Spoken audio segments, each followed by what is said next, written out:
Srila A.C. Bhaktivedanta Swami Prabhupada ki jai.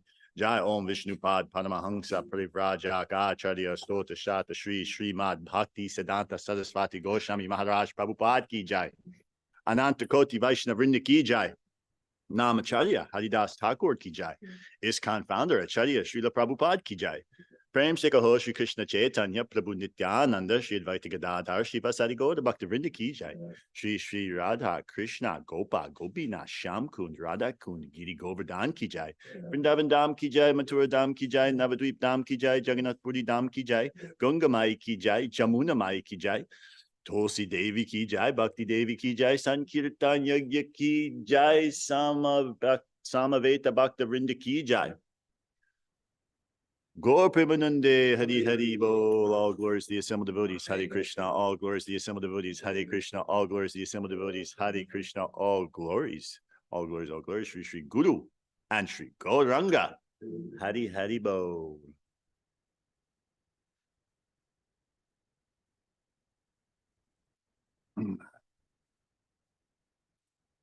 Om Namo Bhagavate Vasudevaya. Om Namo Bhagavate Vasudevaya. Om Namo Bhagavate Vasudevaya.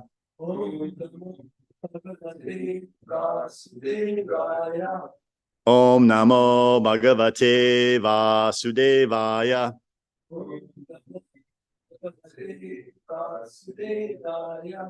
Today we are studying and reading the Srimad Bhagavatam, Canto 2, Chapter 4, Verse 13.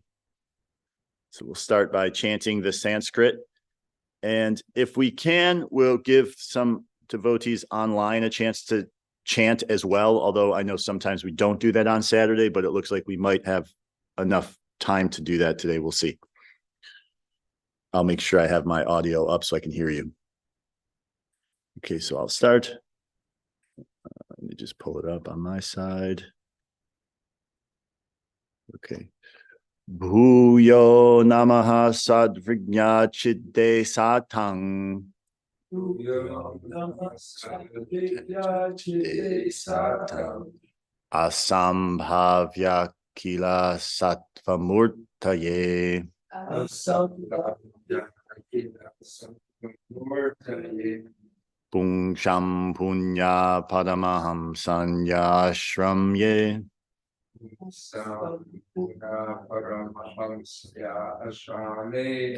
Vyavastitanam anumrgyadashuse.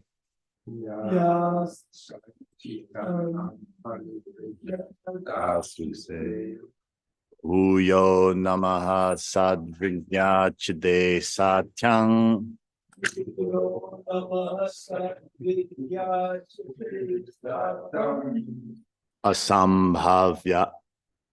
Asambhavaya kila sattvamurtaye.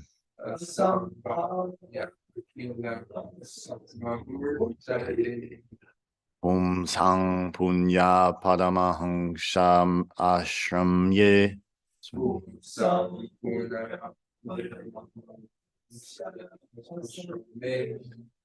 Vyavastitanam anumrgyadasuse.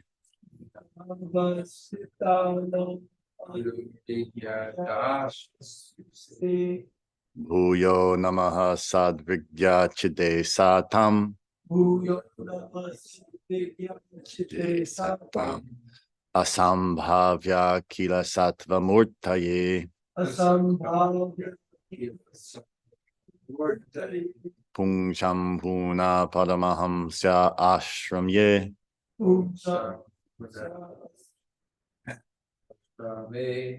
Vyavastitanam anumrgyadas use.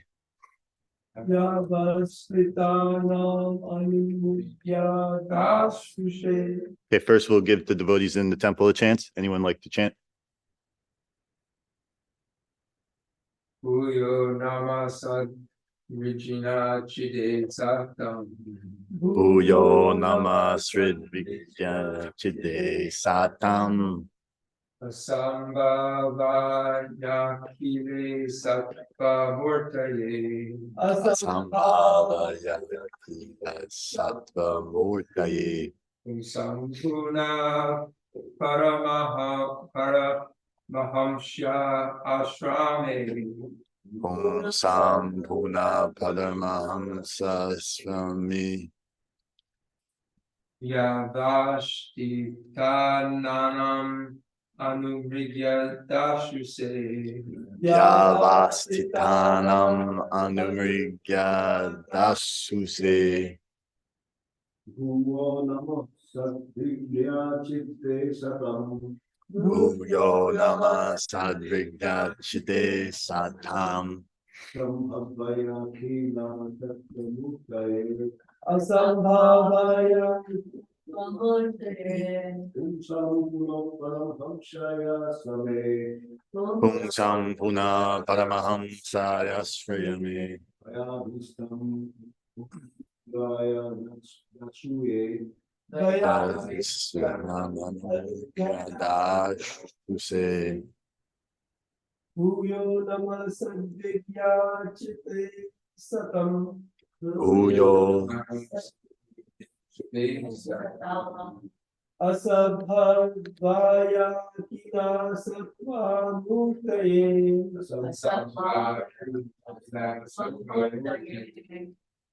Sampuna Paramahamsya Asure. Om Sambhuna Paramahamsya Asrame Yavastitanam Anugrasya Dasute. Yavastitanam Anumrigya Dashuse Bhuyo nama sadvijam chitte satam.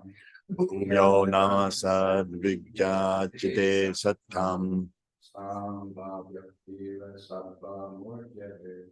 Sambhavaya Satramujade Sampuna paramhamsya ashrame. Sam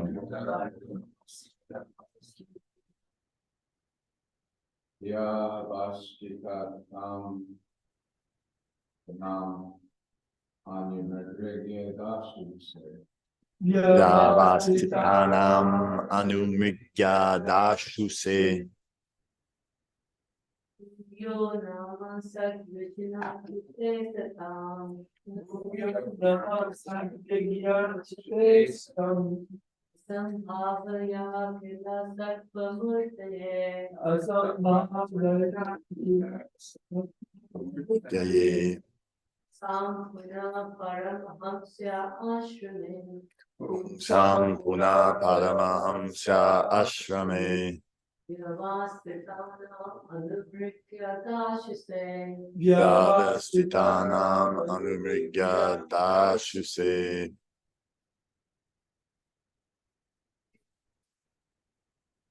Bhuyo Nama Sadvigya Chide Satam Asambhavaya Kila Sattva Yaye Pumsa Puna Paramahamsa Ashrame Yavastitanam Anumrigya Dasuse. Okay, I'll go directly into the word for words as it's getting a little late. Synonyms. Bhuya. Bhuya. Again. Nama. My obeisances. Sat. Of the devotees or the pious. Of the devotees or the pious. Vrinya. Distresses. Chid. Chid. The liberator. The liberator. Ashatam. Ashatam. Of the atheist, the atheist, the non-devotee demons. Of the atheists and non-devotee demons. Asambhavaya. Asambhavaya.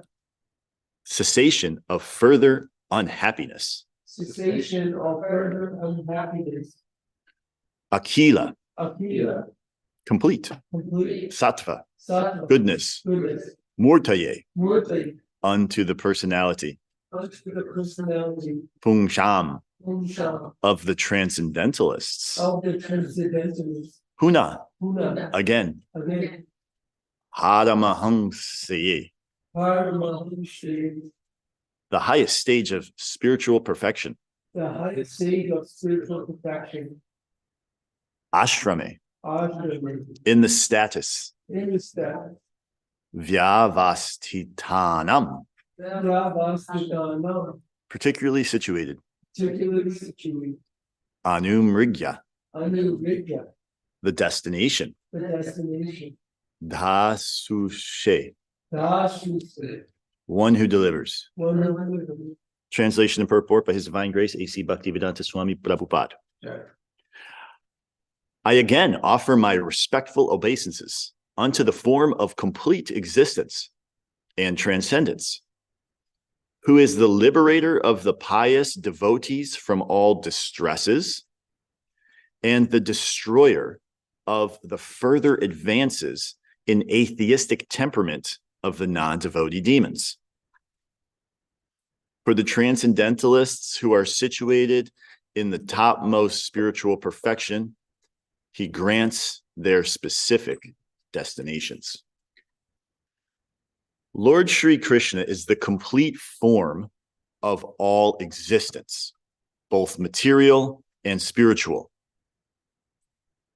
Akila means complete, or that which is not kila, inferior. As stated in the Bhagavad Gita, there are two kinds of nature: Prakriti, namely the material nature, and the spiritual nature, or the external and internal potencies of the Lord. The material nature is called apara, or inferior, and the spiritual nature is called superior or transcendental.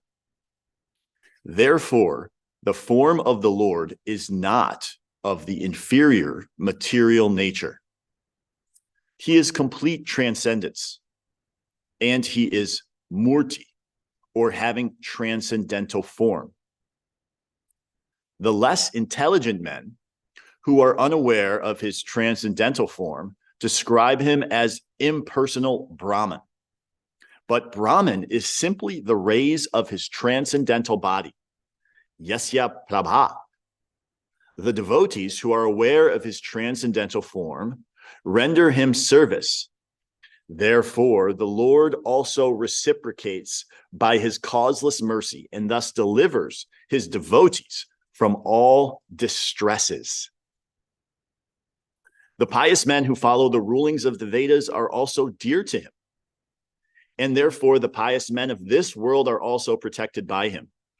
The impious and the non-devotees are against the principles of the Vedas, and so such persons are always hampered from making advances in their nefarious activities. Some of them who are specifically favored by the Lord are killed by Him personally, as in the cases of Ravana, Hiranyakashipu, and Kamsa.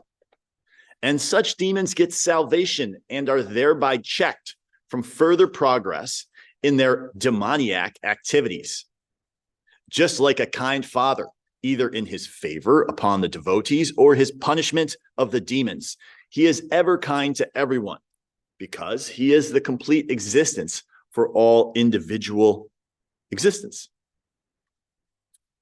The Paramahansa stage of existence is the highest perfectional stage of spiritual values. According to Srimati Kunti Devi, the Lord is factually understood by the Paramahansas only. As there is gradual realization of the transcendence from impersonal Brahman to localized Paramatma to the personality of Godhead, Purushottama, Lord Krishna, similarly, there is gradual promotion of one's situation in the spiritual life of sannyas. Kutichak, Padudak, Parivrajak Acharya, and Paramahansa are gradual progressive stages in the renounced order of life, sannyas. And Queen Kunti Devi, the mother of the Pandavas, has spoken about them in her prayers for Lord Krishna, Canto 1, Chapter 8. The Paramahamsas are generally found among both the impersonalists and the devotees. But according to Srimad Bhagavatam, as clearly stated by Kunti Devi, pure bhakti yoga is understood by the Paramahamsas, and Kunti Devi has especially mentioned that the Lord descends paritranaya sadhunam, especially to award bhakti yoga to the Paramahamsas. So ultimately, the Paramahamsas, in the true sense of the term, are unalloyed devotees of the Lord. Srila Jiva Goswami has directly accepted that the highest destination is bhakti yoga, by which one accepts the transcendental loving service of the Lord.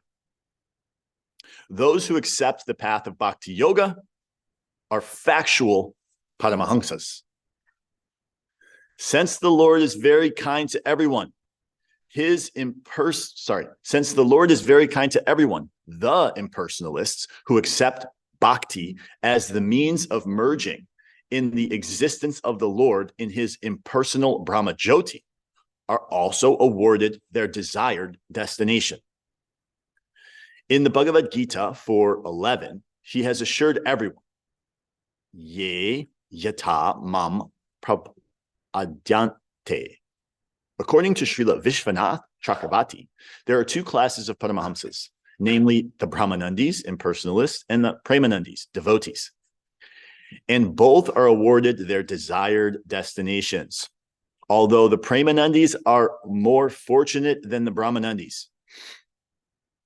But both the Brahmanandis and the Premanandis are transcendentalists, and they have nothing to do with the inferior material nature, full of the existential miseries of life. All right. Om Jnana Timi Rahandasya Gananjana Shalakaya Chakshulan Militam Jena Tasmai Shri Gurave Namaha Shri Chaitanya Manobishtam Shtapitam Jena Bhutale Svayam Rupa Kadamayam Dadati Sva Pandantika Nama Om Vishnu Padaya Krishna Prastaya Bhutale Shrimati Bhakti Vikasha Swami Iti Namaste Namaste Saraswati Devi Gaudavani Pachalini Nirvishesha Shunyavadi Paschatya Deshatarine Hare Krishna, Krishna Krishna, Hare Hare, Hare Rama, Rama Rama, Hare Hare.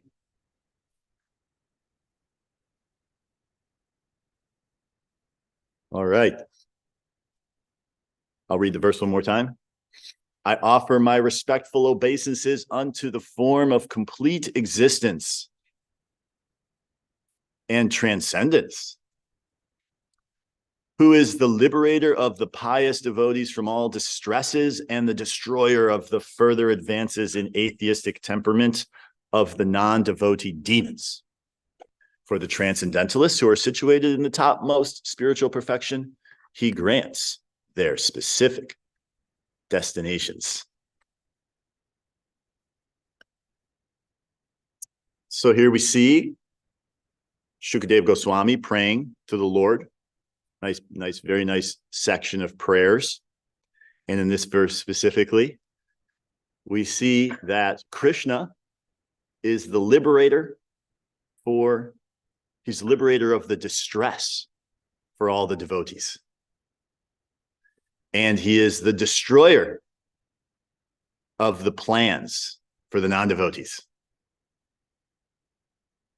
So we can ask ourselves, which side do we fall into? And we can look. When I first came to Krishna consciousness and that first time I read the Bhagavad Gita, I was really struck by the 16th chapter, the divine and the demoniac natures. I had never seen anything like this before, like any description of this, but it made so much sense. Everything that I had seen throughout my life, you see what's going on in the world, and we see these things within ourselves, and of course it's easier to see these things in others. But the Bhagavad Gita does such a wonderful job, Krishna does such a wonderful job of explaining and categorizing the exact qualities that we should look for and understand in the divine and the demoniac. So Krishna, as we see in this verse, and also we see in the Bhagavad Gita, that Krishna descends millennium after millennium. Why does Krishna descend millennium after millennium? Does anyone want to say? परित्राणाय साधूनां परित्राणाय साधूनां विघ्नानाय शत्रुष्टां धर्म संस्थापनार्थाय संभवामि युगे युगे.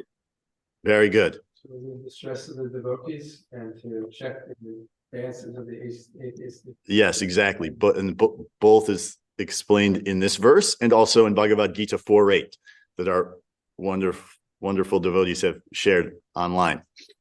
4:8, to deliver the pious and to annihilate the what? The miscreants, duskritam,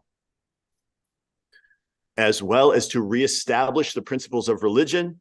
I myself appear millennium after millennium. So Krishna is appearing in this world to support his devotees, to protect his devotees, and to annihilate the miscreants, or to circumnavigate their plans so that they don't fulfill the nefarious activities as it's described in this verse, the atheistic plans.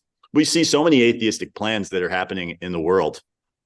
The basis of civilization is based on atheistic plans. But as we can see, those plans never come to fruition. Interestingly, so Prabhupada gives there's a lecture in Los Angeles, and I think it's 1972, Prabhupada talks about giving up this plan-making business. And he describes how so many plans we're making in this material world, in the material conception of life. But these plans never come to the fruition. All this plan, since time immemorial, this civilization's plan to create the greatest, roadway system, to create the greatest government system, to create the greatest entertainment system, to create the United Nations, all of these plans coming to what? All to frustration. Because if anyone had ever come up with a plan that fulfilled the purpose of the plan, they wouldn't have to continue to making more and more and more plans. And Prabhupada makes the mention of we should give up this plan-making business. Because all this plan-making business in the material world is just a distraction, unless it is the plan to actually solve the real problem that we're facing in this human body, which we have the clear direction on how to do that. But the plan that we're making in this material world will always end up in suffering. But we have this tendency, this kind of addiction to trying to, at least I can say for myself, to establish a comfortable position, to find happiness in this temporary material existence that we have, to create a plan and then to set that plan up. But ultimately, if we can look and see the reality of our situation, that is futile. So we look at what are the qualities of the demoniac and what are the qualities of the divine, so we can actually check in with ourselves and see where we fall.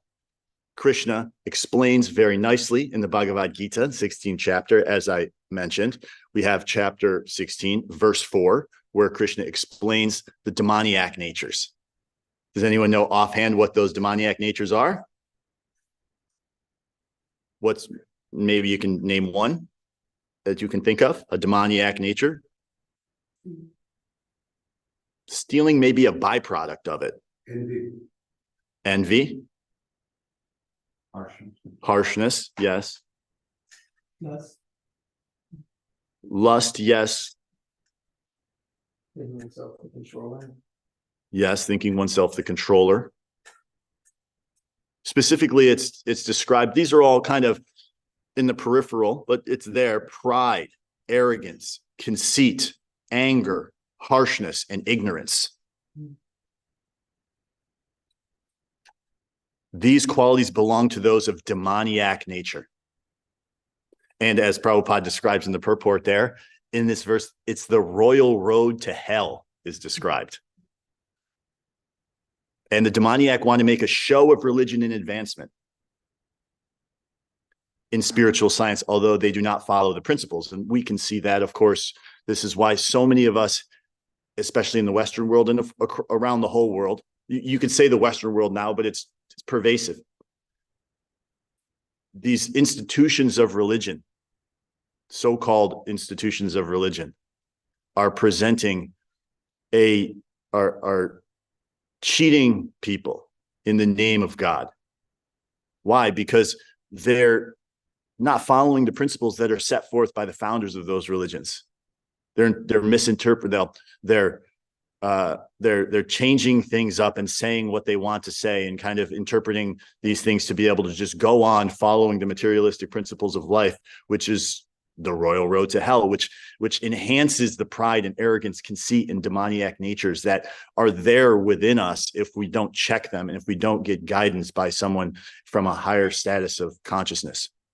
So why? Because they desire, they're arrogant, proud, and possession some type of education and so much wealth. We see so much pride. I went to this college. I have this much bank balance. I'm, a CEO of this corporation. I work for this company. Look at me. Even, as Prabhupada said, the pauper is proud of his penny.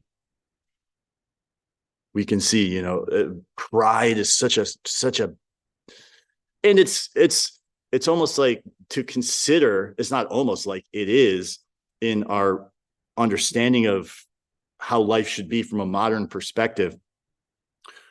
Being proud, you should be proud of yourself. You should be proud. Pride is a token of what you should be doing, like pride and ambition. And this is something that we see and we get the real understanding of from this Vedic truth from the Paramahamsas like Srila Prabhupada, that actually pride is what's bringing us down. This false sense of puffed up, me, I'm the greatest, I can be great. So as this purport I'm reading, I'm kind of paraphrasing from the purport of 16.4 because it so nicely describes this, but they desire to be worshipped by others. We all desire this worship of others to some degree or another, not all of us, but I know in myself, there's this tendency that we have.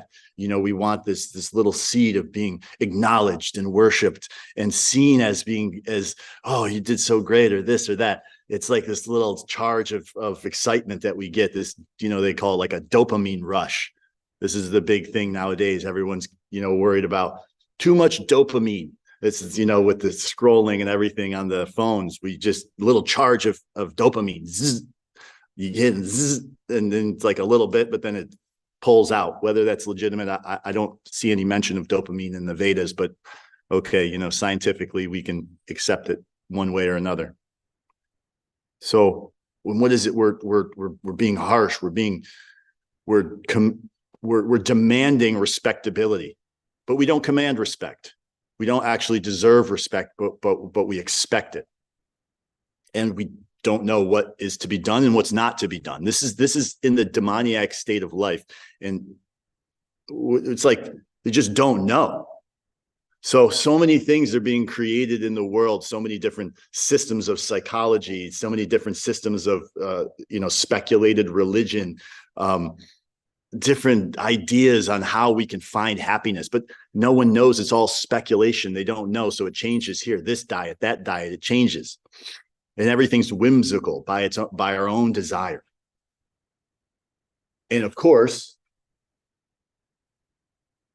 as we see, in this demoniac nature and this demoniac mentality, we don't accept any authority. The only authority that we can accept is the authority that will gratify, that we think is going to help us gratify our senses in this material conception of life. And of course, it changes here and there. This person says this person says that, and they get voted in. And so this is the general overview of what it looks like being in this demoniac state of life. But actually also the Bhagavad Gita explains just right before that, what are the saintly qualities? And so we have this, we have both sides within us. I'm sure some of you have heard this before, but there's like an old saying, not from, Vedic, but it's kind of appropriate. There's like, they say that there's like an old Native American saying or something. There's two wolves inside everyone. One is the good wolf and one is the bad wolf. And then so this kind of old elder was explaining to his small child sons, asking, well, okay, so we have these two wolves, the good and the bad inside of us. And they say, well, and so the boy asks, well, okay, so like which one wins? And he says, well, the one that you feed. Right. So, how do we feed this? By understanding first and foremost, what are the qualities of the demoniac? What are the qualities of the saintly? So 16:1-3, the very beginning of the chapter of the divine and the demoniac natures, we get actually many more qualities of the saintly than the demoniac, which is good because we have more we can grasp onto here. So does anyone have anything they can remember from those divine qualities that are explained in this verse online? I can hear you if you say it also in the temple. Humility, yes. Tolerance. Generosity. Compassion, generosity. Yes. So it starts out with what? Abhaya, fearlessness, but not fearlessness like a proud fearlessness, a foolish fearlessness. Fearlessness comes from understanding of our true position, right? Purification of one's existence, cultivation of spiritual knowledge, charity, self-control, performance of sacrifice, study of the Vedas, austerity, simplicity, nonviolence, truthfulness, freedom from anger, renunciation, tranquility, aversion to fault finding, compassion for all living entities, not just human beings, all living entities, freedom from covetousness, gentleness, modesty, steady determination, vigor, forgiveness, fortitude, cleanliness, and freedom from envy and from the passion for honor. These transcendental qualities, O son of Bharat, belong to godly men endowed with divine nature.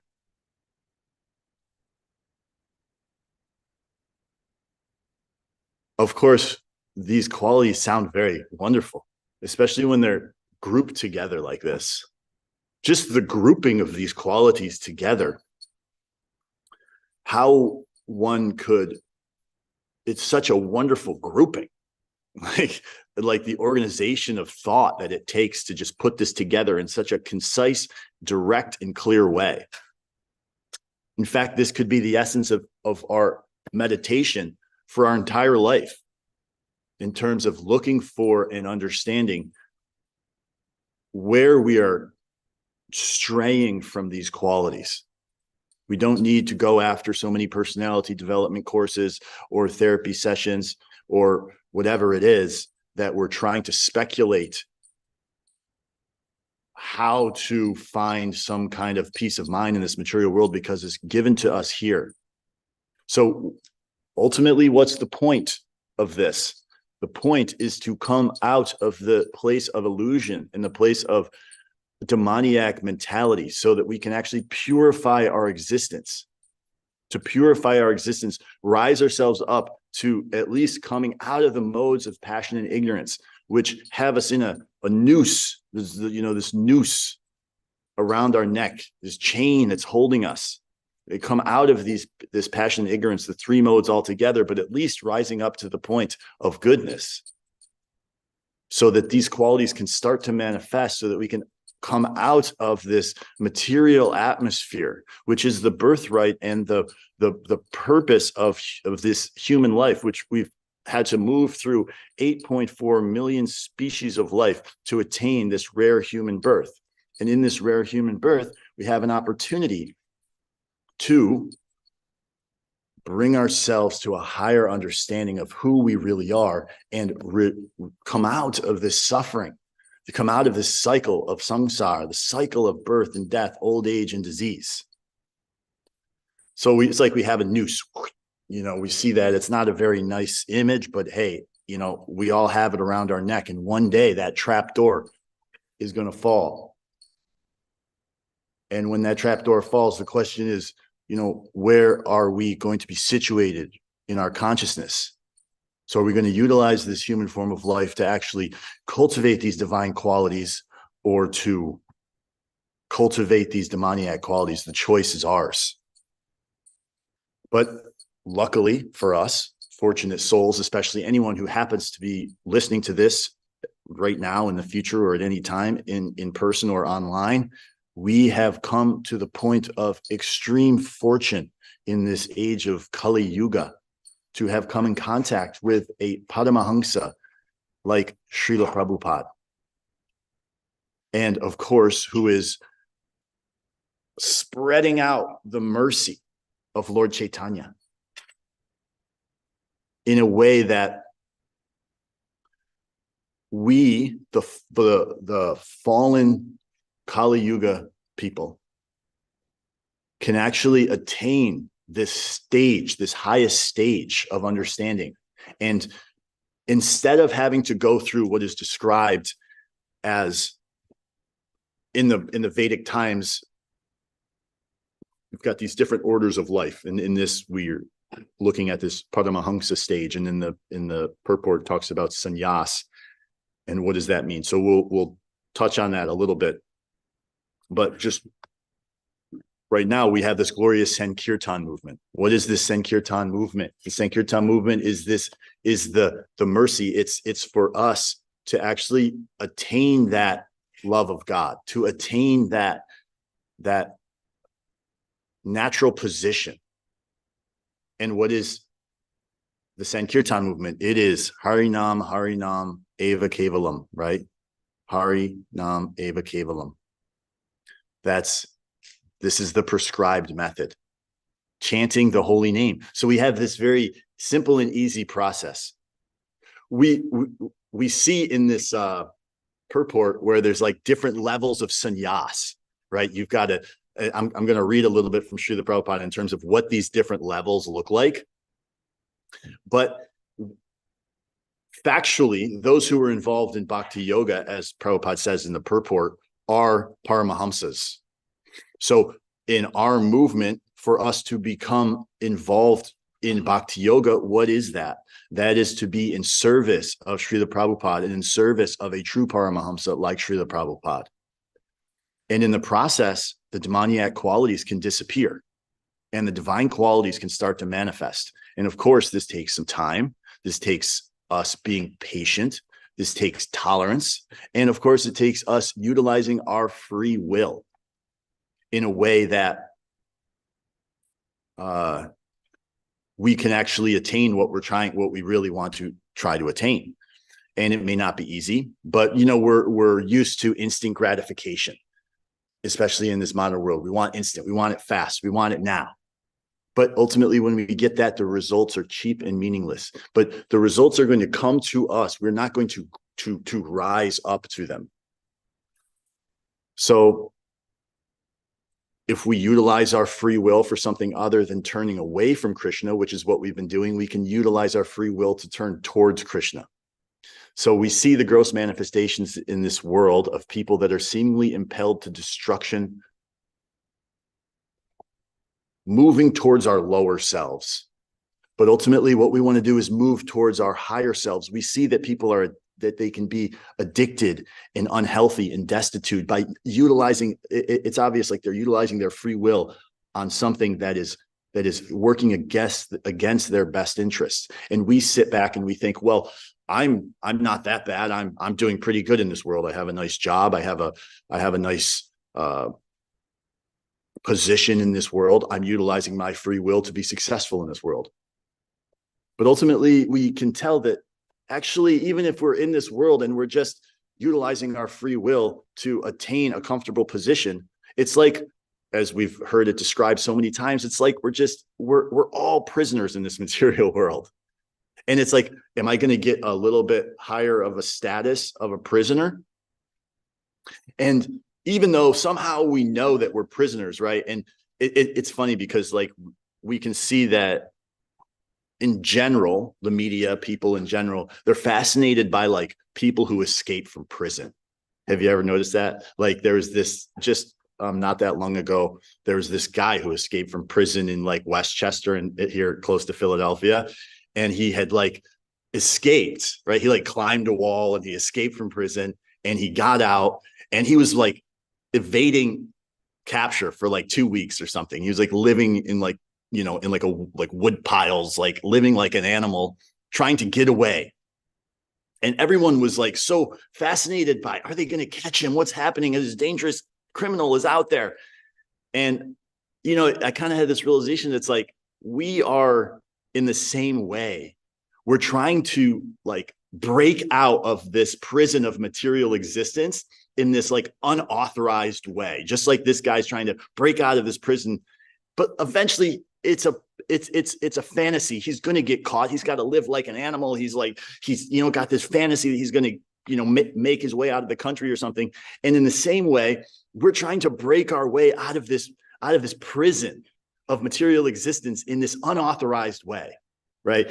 Like we can't get out by trying to escape going deeper into it.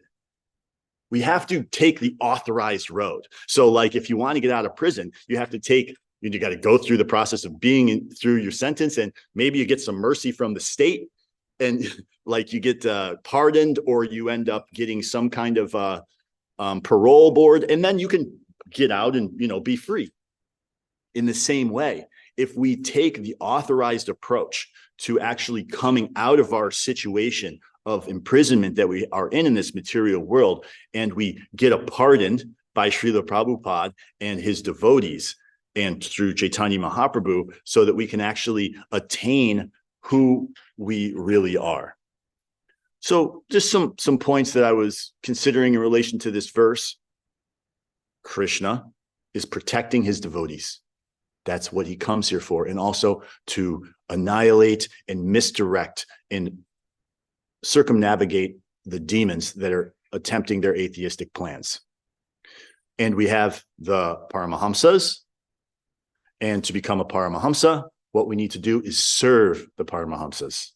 Actually, we never want to consider ourselves in that light. Even Srila Prabhupada, Bhakti Siddhanta Saraswati, Bhakti Vinod Thakur, they did not consider themselves Paramahamsas. So what we can attempt in our life is to serve the great devotees and ride the coattails of this movement that has allowed us to gain the mercy of Chaitanya Mahaprabhu. And by chanting Hare Krishna, by chanting the Mahamantra, chanting japa, chanting publicly, and serving the movement that is at its core a propagation of this holy name, then we can gain the mercy of that movement. So just really quick, I wanted to touch on and then I'll open it up for questions. Just a couple minutes. I want to read something about this Paramahamsa stage because I found it very interesting. It's actually from the 5th canto, and Prabhupada explains in the purport the different kind of details of Paramahamsa and the 4 stages. And I think it's interesting, so I'll just read it quickly and then I'll open it up for any conversation. So here we go. I'm reading from Srila Prabhupada. The Paramahamsa stage is the topmost position in renounced life. In sannyas, the renounced order, there are 4 stages. So just now I'm saying something here. So we have the varnashram system. So varnas and ashrams. We have brahmachari, grihasta, vanaprastha, sannyas. Okay, so that's like 4 time periods of life in succession. So then what is being said here is that in sannyas, there are also 4 stages within sannyas. So those 4 stages within sannyas, again, now I'm reading, Kutichak, Bhadudak, Parivrajacharya, and Paramahamsa. So it's a gradual process once you're in sannyas to move up to that Paramahamsa order. According to the Vedic system, when one accepts the renounced order, he stays outside his village in a cottage, and his necessities, especially his food, are supplied from home. This is called Kutichak. When a sannyasi advances further, he no longer accepts anything from home. Instead, he collects his necessities, especially his food, from many places. This system is called madhukari, which literally means the profession of the bumblebees. As bumblebees collect honey from many flowers, a little from each, so a sannyasi should beg from door to door, but not accept very much food from any particular house. He should collect a little bit from every house. This is called the bahudak stage. When a sannyas is still more experienced, he travels all over the world to preach the glories of Vasudeva. Then he is known as a parivrajak acharya, as we know from the chant, the Premadvana chant. This is parivrajak acharya. The sannyasi reaches the Paramahamsa stage when he finishes his preaching work and sits down in one place strictly for the sake of advancing in spiritual life. An actual Paramahamsa is one who completely controls his senses and engages in the unalloyed service of the Lord. So this is the ideal position that we move into as we progress in our spiritual life to the end of our life. But ultimately, from what I understand from Srila Prabhupada, everyone at some point should retire from our worldly existence and make that transitional point when we understand that there's actually another level, that we're not going to die with this body, that there's actually a transition that we're making and we have to prepare for that transition. Then we can actually prepare accordingly. And this is the Vedic system for preparing accordingly. Thankfully, again, from the mercy of Srila Prabhupada, we don't have to necessarily follow what we just read exactly in the sense that we have to go outside the village and beg for money. We can actually go and stay in there's so many ISKCON temples all over the world, in Mayapur and Vrindavan and all over the world, that in our older life, we can establish and do service and plan to make that transition. So just the important point, final point here is that those who accept the path of bhakti yoga are factual paramahamsas. So we are doing that through our service to Srila Prabhupada. And thank you very much. If there's any, I'll end here. If anyone has any questions or thoughts or corrections or anything of that nature, please, we'll start inside the temple and then we'll go to those online. Anything? Yes, Dronacharya Prabhu. What's the difference in the stage between Parivrajacharya and Paramahamsa? I believe you said Parivrajacharya is when it travels. Exactly, yeah. Paramahamsa is... So at Paramahamsa, he's sitting down and staying in one place. So from what I can understand, Paramahamsa is, as we say here, and so the sannyasi reaches the Paramahamsa stage when he finishes his preaching work and sits down in one place strictly for the sake of advancing in spiritual life. So I think, it's hard because on one side, it also says those who accept the path of bhakti yoga are factual Paramahamsas. It's like that's the highest stage of perfection. So of course we could understand that Prabhupada is at the highest stage, but he was also traveling, and he was a Parivrajak Acharya as well. Also, same thing with Bhakti Siddhanta Saraswati. Like we relate to them as Parivrajak Acharyas, but also as Paramahamsas. So how we understand that, I don't know. It makes sense because in the Premadvana prayer, we say Jayam Vishnupad Paramahamsa Parivrajacharya. Yeah. And so I guess we say that for both. Yeah. Yeah. So it's like a progression, but also I guess it can be one. Just ultimately, so the word Paramahamsa, from what I understand, like Hamsa is swan, Padama is like the greatest, right? So it's like the topmost swans. And why are they swans? Because swans, one, they're, as opposed to like a crow or something, a swan is like the highest level of bird. Like it's graceful, and it's in nice waters with beautiful flowers, and it's not hanging out in like, you know, garbage dumps like a crow or like a pigeon or something like that. And it's also, from what I understand, it's like they can like separate milk from water or something. So it's like being able to separate the good from the bad, or, you know, the divine from the demoniac, so to speak. So, yeah. Anything else? No, the group is Oh my called God. Stories of Srimad Bhagavatam. Okay, anyone online would like to make a comment? Hare Krishna. We step Hare on the Krishna. basis. Oh God, Shira Prabhupada. Jai. Just to add one more thing to the Paramahansa definition. Oh, by the way, wonderful class, Prabhu. Thank you. This is from Shira Prabhupada's comment I heard when he was describing. So when Paramahansa says, yes, they do sit at one place, but they also write. They write books, they write memoirs, they write shastras, they write realizations, and so on. And so if you add that definition, you see then Krishnadas, Kaviraj, Goswami qualifies, all this is Goswamis qualifies, the Paramahamsas. So yeah, that was one more thing that the Paramahamsas do. They tend to record, they write for the benefit of society. Hare Krishna. Hare Krishna. Very nice. Yes. Thank you. Yes. And I know that was, you know, Srila Prabhupada's desire towards the end of his life was really to be able to hand off the management of the movement and, you know, finish his writing work as much as possible. So, which he was able to produce, you know, so much literature for us.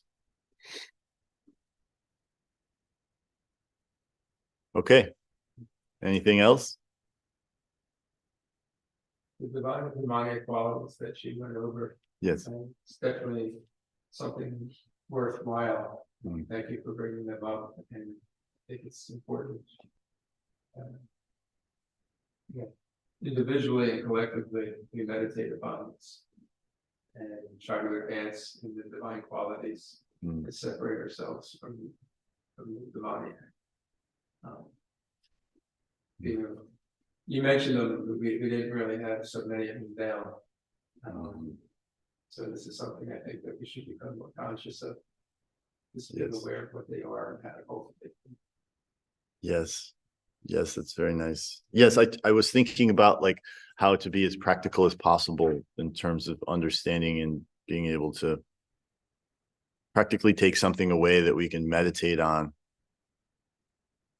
in our daily life to come closer to those. So bringing them to the forefront, and yeah. What's that?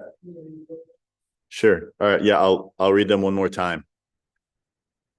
So, and if you want to check them, this is from 16:4, which is the demoniac, pride, arrogance, conceit, anger, harshness, and ignorance.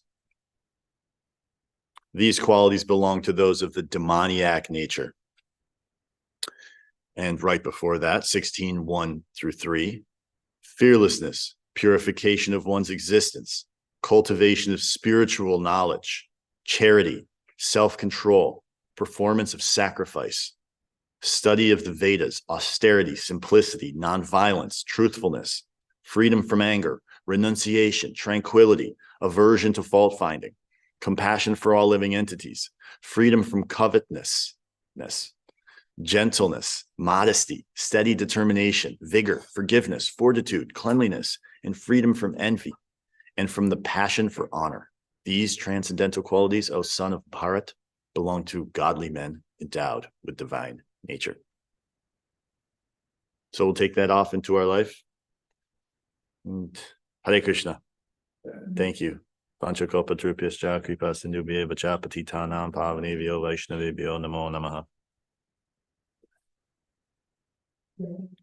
Okay.